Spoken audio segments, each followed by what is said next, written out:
The Latin Kings are anything but new kids on the block. One group was in the Illinois jail system 50 years ago. Another group was known as the Latin Angels on the streets of Chicago. Nightline's Dave Maris shows how they have flourished for years in New York. We were a gang back in the days. There's no hiding, no covering the sky with blue. When Harry Roman joined the Latin Kings back in 1969, he says, he gained a lot of neighborhood respect because the Kings provided a crucial community service.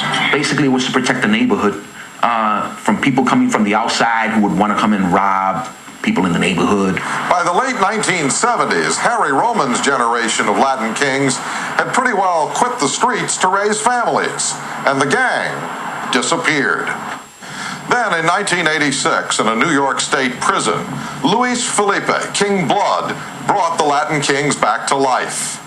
King Blood's prison gang was essentially a mutual protection and assistance group of inmates, united by their Latin cultural identity and by a rigid set of rules of conduct, devised, defined, and personally directed for almost 11 years until this past February by King Blood himself. They had a manifesto, a set of very specific rules as to how to live, eat, walk around, travel. I mean, almost every aspect of their lives rigidly controlled, essentially by Felipe. U.S. Attorney Mary Jo White, who recently convicted Felipe, King Blood, and some 50 members of the Latin Kings on charges ranging up to conspiracy to murder, says the cult-like discipline of the Latin Kings was enforced through extreme violence. I mean, although we see a lot of extreme violence, but this took it to a greater height. Of the more than half a dozen murders ordered from his prison cell by King Blood, the one prosecutors remember best was the assassination of Little Man, William Cartagena.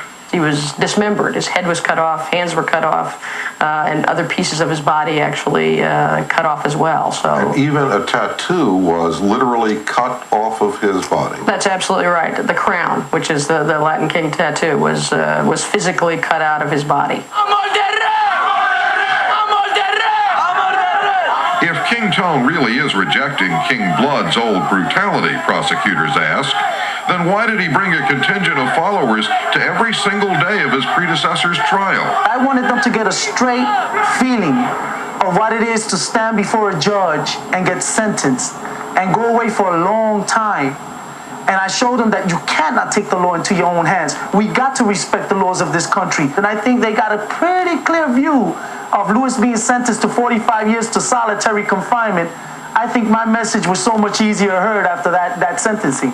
From inside his cell at the Metropolitan Correction Center in Manhattan, King Blood's former lieutenant, Jose Gabriel, King Teardrop, says King Tone's makeover of the Latin Kings has the old leadership's full support. What we worry about most is what's called the Pee Wee Kings and the Pee Wee Queens. This is the future.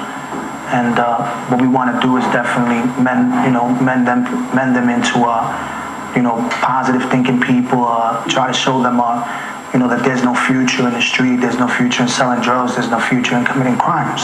It's this realization that there are no prospects in a life of crime that sociologist David Brotherton says is driving King Tone and other reform-minded gang leaders in New York.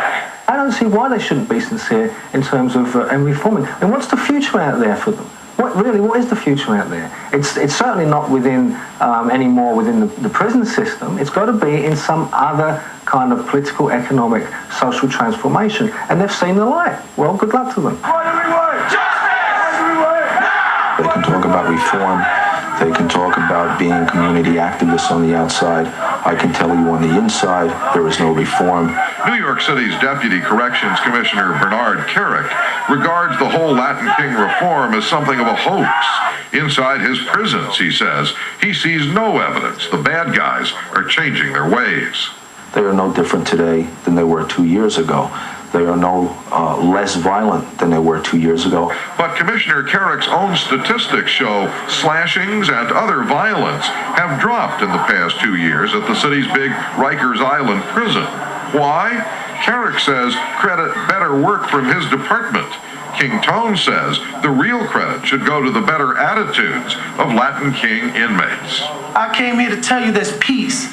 King Tone's peace project extends beyond prison to some of the city's toughest streets. At this gathering in Harlem, he joined hands with the leaders of the predominantly African-American gang, the Zulu Nation. Help me keep my daughter alive, and I'll promise to help you keep yours alive, and then we'll save the community. I'm on that way.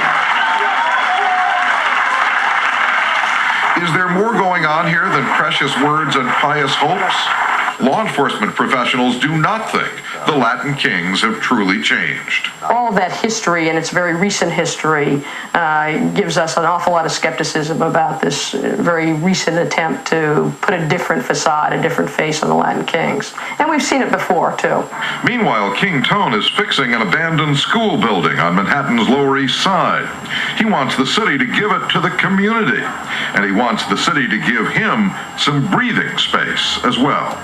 They expect me to succeed without failure. Here comes King Tone, a new face, and this load is thrown on his shoulders. You better not fail, because then it shows that you're a liar.